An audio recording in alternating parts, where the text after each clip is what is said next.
શું ભાજપ સત્તા માટે પોતાની વિચારધારા બાજુમાં મૂકી દેશે કે પછી બાપજીનો દબદબો એટલો છે કે ભાજપને પોતાની વિચારધારા બાજુએ મૂકવા માટે મજબૂર કરી દેશે? આ પ્રશ્ન શા માટે ઊભો થઈ રહ્યો છે, આવા સવાલ કેમ ચર્ચામાં આવી રહ્યા છે, તેના વિશે વિગતે ચર્ચા કરવી છે. નમસ્કાર, તમે જોઈ રહ્યા છો ચક્રવાત ન્યૂઝ. હું આપની સાથે હેમંત.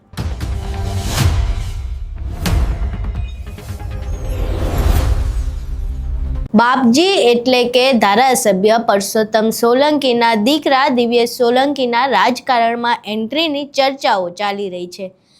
દિવ્યેશ સોલંકીનો જન્મદિવસ હતો ત્યારે એક વિડીયો સામે આવ્યો હતો જેમાં એવી માંગ કરવામાં આવી હતી કે દિવ્યેશ સોલંકી 2027માં ધારાસભ્ય પ્લસ મંત્રી બનવા જોઈએ. હવે આ માંગને લઈને ફરી એકવાર કોળી સમાજના આગેવાન એવા પ્રવીણ કોળીનો વિડીયો સામે આવ્યો છે જેમાં તેઓ એવું કહી રહ્યા છે કે દિવ્યેશ સોલંકી ધારાસભ્ય પ્લસ મંત્રી બનવા જોઈએ અને એના માટે અમે પરસોત્તમ સોલંકીને રજૂઆત કરવા જવાના છે. પહેલાં તો અહીં એ વિડીયો જોઈએ, પછી એના વિશે ચર્ચા કરીએ. જય કોળી સમાજ, જય ઠાકોર સમાજ. જે કાલે દિવ્યેશભાઈનો જન્મદિવસ ગયો અને એના જન્મદિવસને લઈને જે કાલે સમાજની અંદર જે ઉત્સાહ હતો, જે કાર્યક્રમો થયા, જે સોશિયલ મીડિયાની અંદર પોસ્ટ અને વિડીયા વાયરલ થયા, એ સમાજની લાગણી બતાડે છે કે સમાજ આખો કોળી અને ઠાકોર બંને ઈચ્છે છે કે દિવ્યેશભાઈ સોલંકી 27માં ધારાસભ્ય પ્લસ મંત્રી થવા પડે.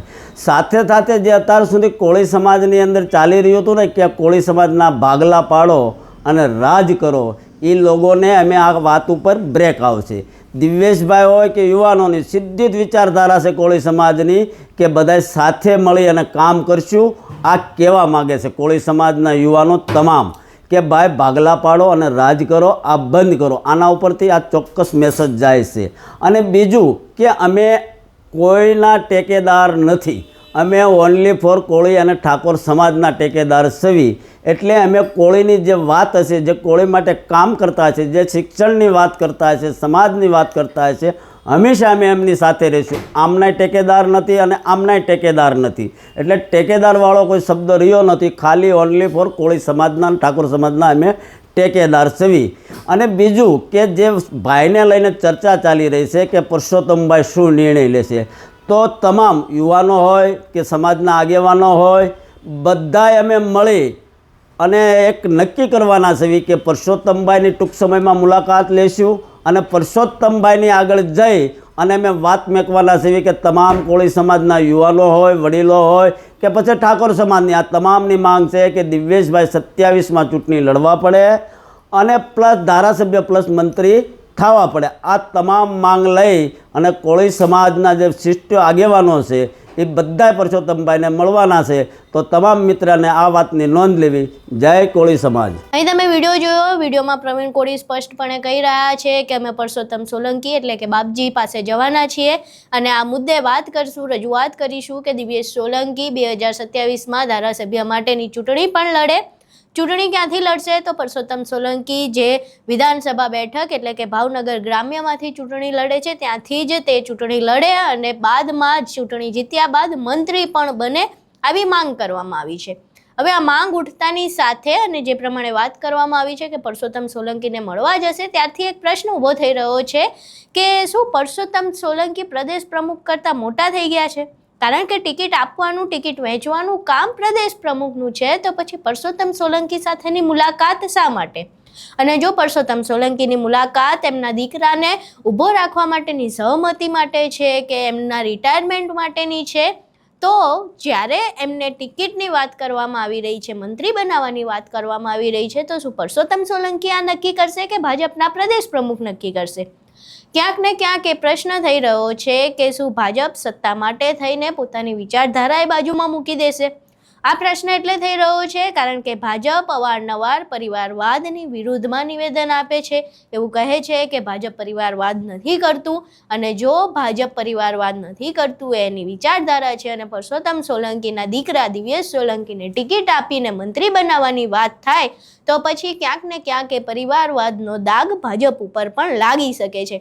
એટલે એ પ્રશ્ન થઈ રહ્યો છે કે શું ભાજપ સત્તા માટે થઈને પોતાની વિચારધારા બાજુએ મૂકશે કે પછી પરસોત્તમ સોલંકીનો એટલો દબદબો છે કે પોતાના દીકરાને પહેલી જ વારમાં ચૂંટણી પણ લડાવશે જનતાનો પ્રતિસાદ મળ્યો અને જીતશે તો એને મંત્રી પણ બનાવવા માટે દબાણ કરવામાં આવશે.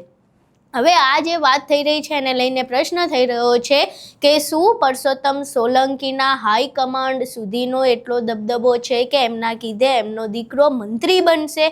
હવે મંત્રી બનવાની વાત અહીંયા જે કરવામાં આવી રહી છે એને લઈને બીજા પણ સમીકરણો ચાલી રહ્યા છે, કારણ કે હીરા સોલંકી જે પરસોત્તમ સોલંકીના સગા ભાઈ છે અને દિવ્યેશ સોલંકીના સગા કાકા છે લાંબા સમયથી મંત્રીમંડળની રેસમાં હોય છે, પરંતુ પરિવારવાદની જે વાત કરવામાં આવે છે એને લઈને જ ભાજપ એક પરિવારમાંથી 2 મંત્રી નથી બનાવતા, એટલે હીરા સોલંકી હજુ સુધી એ રેસમાં આવી શક્યા નથી. અને હીરા સોલંકીનું પણ માનવું એવું હતું કે મોટા ભાઈ હોય ત્યાં સુધી મોટા ભાઈ જ મંત્રી બને, પરંતુ હવે જ્યારે મોટા ભાઈ આ રેસમાંથી બહાર નીકળી રહ્યા છે તો હીરા સોલંકીને પણ ક્યાંક ને ક્યાંક મંત્રી બનવાની પોતાને અપેક્ષા હોઈ શકે, પરંતુ એ મહત્વાકાંક્ષા ઉપર પાણી શું એમનો ભત્રીજો દિવ્યેશ સોલંકી ફેરવશે કે કેમ એ પણ પ્રશ્ન ઊભો થઈ રહ્યો છે, કારણ કે દિવ્યેશ સોલંકીની જે પ્રમાણે વાતચીત ચાલી રહી છે, જે પ્રમાણે ચર્ચા ચાલી રહી છે, સીધું જ એવું લાગી રહ્યું છે કે દિવ્યેશ સોલંકીને ફક્ત ધારાસભ્ય નહીં પરંતુ મંત્રી પણ બનવું છે.